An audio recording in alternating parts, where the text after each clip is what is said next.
Hello student, तो देखिए आज हम शुरू करने जा रहे हैं केमिस्ट्री का चौथा चैप्टर।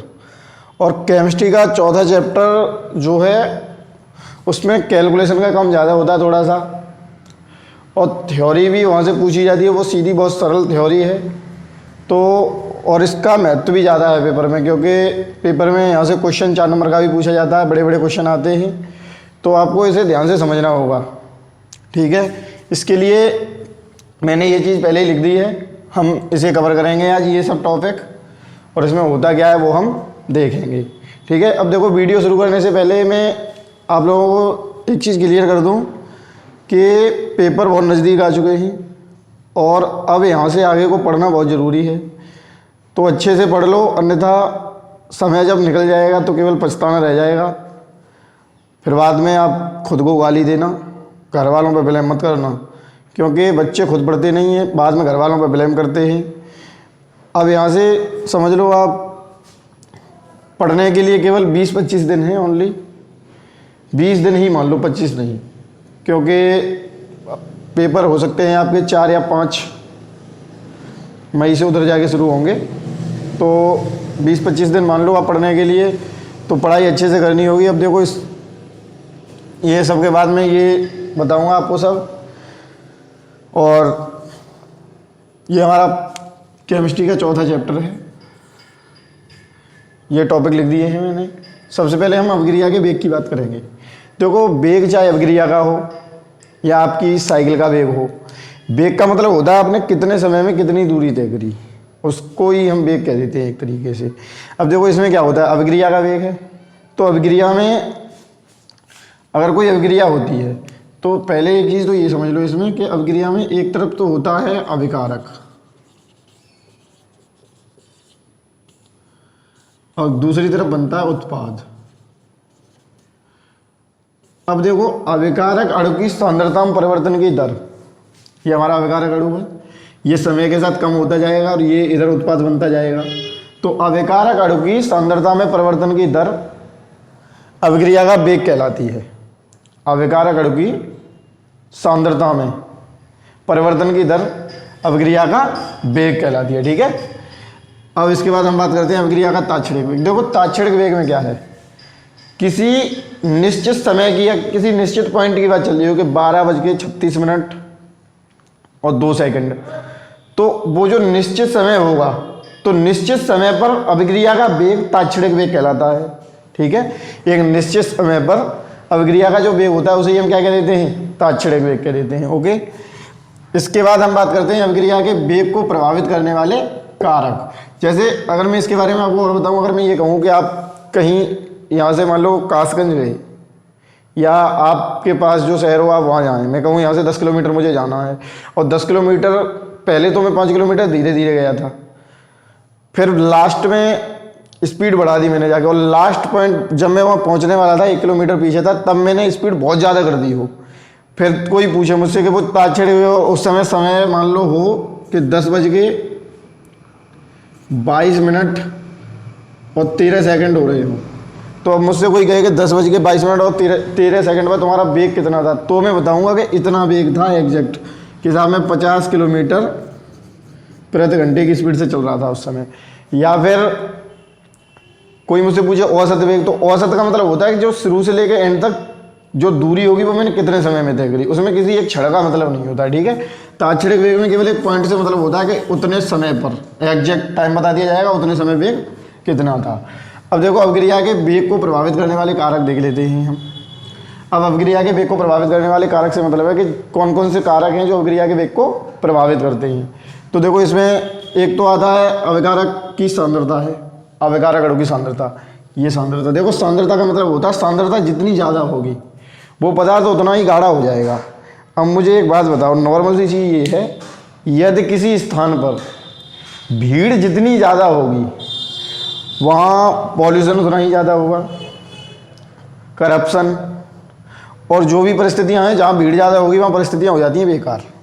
तो कहने का मतलब ये है, अगर मैं ये कहूँ कि एक क्षेत्र ऐसा है जहाँ कम आबादी निवास करती है तो वो लड़ाई झगड़ा कम होगा, और एक क्षेत्र ऐसा है जहाँ ज़्यादा आबादी निवास करती है तो वो लड़ाई झगड़ा ज़्यादा होगा। इससे हम कह सकते हैं कि जो अभिक्रिया की सांद्रता है, अगर हम इसे बढ़ा दें, अभिक्रिया की सांद्रता को अगर हम बढ़ा दें, इसका मतलब ऊपर को बढ़ा रहे हैं हम, ठीक है। अगर हम अभिक्रिया की सांद्रता को बढ़ा दें तो अभिक्रिया का जो वेग होगा या अभिक्रिया की जो दर होगी वो भी क्या होगी, बढ़ जाएगी, क्योंकि सांद्रता बढ़ने का मतलब है उसमें अभिकारक अणु की जो सांद्रता बढ़ गई तो उसमें सक्रिय जो अणु होंगे वो और अधिक हो जाएंगे, ठीक है, क्योंकि गाढ़ा हो जाता है कोई भी पदार्थ। जैसे कहीं भीड़ ज़्यादा होगी तो लड़ाई ज़्यादा होगी, ऐसे ही अगर अभिक्रिया की सांद्रता ज़्यादा होगी तो उसका वेग बढ़ जाएगा। तो अभिक्रिया की सांद्रता बढ़ाने से वेग क्या होगा, बढ़ जाएगा। अब हम देखते हैं उत्प्रेरक का प्रभाव। उत्प्रेरक से क्या होता है, देखो कोई भी उत्प्रेरक हो, ठीक है, उत्प्रेरक क्या करेगा, ये जो सक्रियण ऊर्जा होती है, एक सक्रियण ऊर्जा, अभिक्रिया की सक्रियण ऊर्जा होती है, उससे उत्प्रेरक कर देता है कम, सक्रियण ऊर्जा को क्या कर देता है, कम। अब अभिक्रिया का जो वेग होता है वो सक्रियण ऊर्जा के कम होने से बढ़ता है। तो हम सीधे सीधे कह सकते हैं कि उत्प्रेरक की उपस्थिति में सक्रियण ऊर्जा कम हो जाती है और जिसके परिणाम स्वरूप क्या होगा, वेग हमारा बढ़ जाएगा, क्योंकि अभिक्रिया का जो वेग है वो सक्रियण ऊर्जा के व्युत्क्रमानुपाती होता है, ठीक है, या सक्रियण ऊर्जा के व्युत्क्रमानुपाती, ये जो वेग है उस सक्रियण ऊर्जा के व्युत्क्रमानुपाती हो गया हमारा। इससे क्या होगा कि उत्प्रेरक की उपस्थिति में सक्रियण ऊर्जा कम होगी और सक्रियण ऊर्जा कम होने के कारण जितनी ये कम होगी उतना ये बढ़ जाएगा। तो सीधी सीधी बात हम ये कह सकते हैं यहाँ पे कि उत्प्रेरक का प्रभाव है तो उत्प्रेरक की उपस्थिति में अभिक्रिया का वेग होगा, बढ़ जाएगा, ठीक है। ताप का प्रभाव, कि ताप से क्या होगा। अब देखो ताप बढ़ाया, अगर किसी भी जगह अगर हमने ताप बढ़ा दिया तो उससे क्या होगा, देखो अगर मैं ये कहूँ कि नॉर्मल एक छोटी सी जगह में कम लोग शांति से रह रहे हैं, ठीक है, वहाँ अगर ताप बढ़ा दिया जाए, टेम्परेचर मतलब गर्मी वहाँ ज़्यादा हो जाए, ऐसी चीज़ें अगर ज़्यादा हो जाएं तो वो लोग शांति से नहीं रह पाएंगे, अशांति हो जाएगी। वहाँ अशांति का मतलब है लोग इधर उधर भागेंगे, तो स्पीड से भागेंगे। तो इससे भी हम कैसे कह सकते हैं कि ताप अगर बढ़ा दिया आपने तो अभिक्रिया का वेग बढ़ जाएगा। और वेग बढ़ने का कारण ये होता है कि ताप बढ़ाने से जो अणु होते हैं उनकी टक्करों की संख्या बढ़ जाती है। जैसे अगर मैं ये कहूँ कि ये अभिकारक है, इसमें जो अणु होंगे इनकी आपस में जो टक्करें होती हैं उनकी संख्या बढ़ जाएगी, ठीक है। इसके बाद देखो हम क्या करेंगे, दाब का प्रभाव, कि भाई दाब बढ़ाने से क्या हुआ। अब अगर कोई गैस हो इतने बड़े में भरी हुई है सिलेंडर में, अब उस छोटे सिलेंडर में भर दो, उसको दाब बढ़ा के भर दो, और ठीक है, या उतना ही बड़ा सिलेंडर रहने दो, दाब बढ़ा दो। तो दाब बढ़ाने से क्या होगा, जो उसके अणु होंगे अभिकारक अणु वो पास पास आ जाते हैं, और अभिकारक अणु पास पास आ जाने से अभिक्रिया की स्पीड फिर बढ़ जाती है। तो ये चारों कंडीशन में क्या होगा, अभिकारक की सांद्रता बढ़ाओ वेग बढ़ जाएगा, ठीक। उत्प्रेरक की उपस्थिति में वेग बढ़ेगा, ताप बढ़ाने से वेग बढ़ेगा, और दाब बढ़ाने से तो भी वेग बढ़ेगा, ठीक है। अब हम बात करते हैं अभिक्रिया की आणविकता के बारे में, कि अभिक्रिया की आणविकता क्या होती है। अब देखो साहब, अभिक्रिया की आणविकता क्या होती है। अभिक्रिया में भाग लेने वाले अणुओं की संख्या, भाग लेने वाले अणुओं की संख्या, ठीक है। किसी अभिक्रिया में भाग लेने वाले अणुओं की संख्या आणविकता कहलाती है। जैसे अगर मैं ये कहूँ कि एक अभिक्रिया है उसमें ए, बी और सी तीन अभिकारक अणु भाग लेते हैं और ए, बी, सी एक प्रोडक्ट बन जाता है। तो ये जो तीन हो गई, 1, 2, 3, ये अभिक्रिया में भाग लेने वाले अणुओं की संख्या कितनी होगी, 1, 2, 3। तो इसे हम क्या बोलेंगे, अभिक्रिया की आणविकता। अब देखो अभिक्रिया की कोटि, अभिक्रिया की कोटि का मतलब होता है अभिक्रिया का वेग या अभिक्रिया की दर जिन अभिकारक अणुओं की सांद्रता पर निर्भर करेगी उसे हम अभिक्रिया की कोटि कहते हैं। यानी अभिक्रिया का वेग जितने अभिकारक अणुओं की सांद्रता पर निर्भर करता है उनकी संख्या अभिक्रिया की कोटि कहलाती है, ठीक है। अभिक्रिया के वेग को प्रभावित करने वाले अणुओं की संख्या, ओके। अब देखो अभिक्रिया की आणविकता और अभिक्रिया की कोटि में कभी कभी अंतर भी पूछा जाता है। तो देखो अभिक्रिया की अगर अंतर पूछा जाए तो एक तो यही हो गया हमारा कि अभिक्रिया में भाग लेने वाले सभी अणुओं की जो संख्या होती है वो आणविकता कहलाती है, और अभिक्रिया के वेग को प्रभावित करने वाले अणुओं की जो संख्या होती है या वे अणु जिन पर अभिक्रिया का वेग निर्भर करता है वो कोटि कहलाती है, जितने अणु होंगे। ठीक है, अभिक्रिया की आणविकता क्या है, ये पूर्ण होती है सदैव, 1 2 3 4 5 है, ये भिन्नात्मक हो सकती है। ठीक है, ये हमारी भिन्नात्मक हो सकती है। अभिक्रिया की आणविकता और कोटि दोनों समान भी हो सकती हैं एक अभिक्रिया के लिए, और अलग अलग भी हो सकती हैं। ठीक है, ऐसे 2 3 पॉइंट लिख देंगे बस, और परिभाषा लिख देंगे दोनों। अगर अंतर पूछा जाएगा तो अंतर में भी। अब इसके बाद हम बात करते हैं शून्य कोटि की अभिक्रिया के बारे में। तो देखो, वह अभिक्रिया जिसका वेग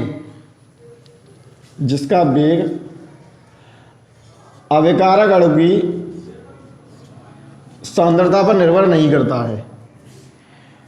वह अभिक्रिया जिसका वेग अभिकारक अणु की सांद्रता पर निर्भर नहीं करता है, शून्य कोटि की अभिक्रिया कहलाती है। ठीक है, या हम इसकी एक और परिभाषा ये कह सकते हैं कि वे अभिक्रियाएं जिनकी दर अभिकारक अणु की सांद्रता के शून्य घात के समानुपाती होती है, शून्य कोटि की अभिक्रियाएं कहलाती हैं। इसमें जैसे देखो H2 + Cl2 एरो, या H न्यू, और H न्यू का मतलब होता है प्रकाश। ठीक है, 2SCl, ये हमारा शून्य कोटि की अभिक्रिया का उदाहरण है। कई बार टिक मार का हम पूछा जाता है कि शून्य कोटि की अभिक्रिया निम्नलिखित में से शून्य कोटि की अभिक्रिया है, तो उसमें यही वाला लिखा आता है। ठीक है, अब शून्य कोटि की अभिक्रिया के वेग स्थिरांक का व्यंजक प्राप्त करना है। देखो, एक ही अभिक्रिया है, इधर ए है प्रोडक्ट, मान लो इधर ए अभिकारक है, अब दूसरी तरफ बनता है उत्पाद बी। ठीक है, अगर ये शून्य कोटि की अभिक्रिया है तो शून्य कोटि की अभिक्रिया का वेग यानी dx/dt, हम वेग लिखते हैं dx/dt, यहाँ ये सांद्रता, ये समय हो गया। ये अभिकारक की शून्य घात के समानुपाती होगा, वेग ये होता है। ठीक है, अब शून्य घात के समानुपाती होगा, इसके बाद हम लिखेंगे dx/dt। देखो, बैकग्राउंड में शोर बहुत ज़्यादा होता है यहाँ, तो आप उसका तनाव न लें, जो मैं बता रहा हूँ उस पर ध्यान दें केवल। ये प्रोपोर्शनल हटाएंगे तो k आ जाएगा यहाँ, और a की घात 0 है ही। अब ये जहाँ k क्या है पता है, जहाँ k है वेग स्थिरांक। ठीक, यह समानुपाती नियतांक है। अब किसी की घात अगर 0 होती है तो उसका मान बन होता है, तो dx/dt k, अब इसका मान तो बन हो गया, तो बनते कोई दिक्कत नहीं है, ऐसे ही लगा रहने देंगे। dx, इसका गुणा इधर कर देंगे k dt। अब इसका समाकलन कर देंगे। देखो, समाकलन करने पर अगर आप समाकलन करोगे तो इधर हो जाएगा dx, इधर हो जाएगा k dt। देखो, dx का समाकलन x, k और dt का t, तो यहाँ से k बराबर आ गया हमारा x/t। ये शून्य कोटि की अभिक्रिया के लिए वेग स्थिरांक का व्यंजक हो गया, कई बार पूछा गया है पेपर में। ओके, इसका अगर हमें मात्रक निकालना हो,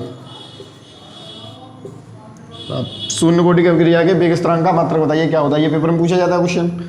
तो इसके लिए हम क्या करेंगे, जैसे x है, x होती है सांद्रता, और सांद्रता का मात्रक होता है मोल प्रति लीटर, मोल प्रति लीटर।